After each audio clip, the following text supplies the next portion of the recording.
Nga twatubanda kashonko na nyihoga rwankungu twagitera inteko n'ubwirukanze abakungu twagitwara mukamayo kirinde maraba bangira bakandanga kaisha rwo butaka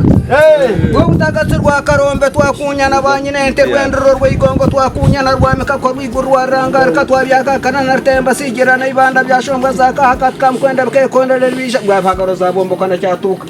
makuru izina ryo bwana ryarara rumugwize kubimukibi yahandike bara yabafukana no gwishoboka bangura umushinya karara gumusibire kugamba buku ya Hamza bafukana na rugashya mbuti yatsindire nyabuganga namanyu hagarere yarekirihinda kazi yagumana akora tabeshereka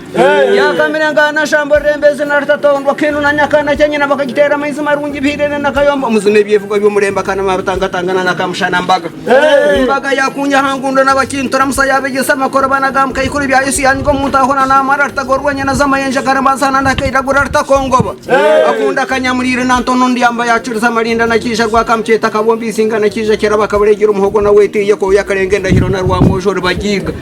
uwo yagabura hono iri hembe ryente ngunge na rwa kayanga kiza na rwa nyanga bakuringera matogo buguto na katemba hamba na yakumbira mukono gwa twara na kashumba bakarangira twayika udukura twembundu burana mukanwa bwatahira rtatongo cyakashoba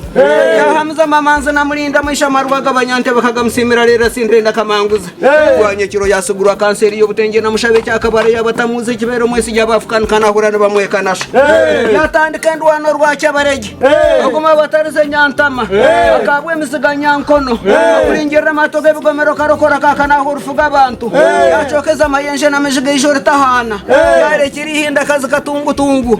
banana sarbajoga yatwigura umuhanda go kwamukana bagaraka yagitaho umukono yagitwekera kayanja bamwe yana yagiha kampara katama yakuterize cyete cyacyan kana rtazindwa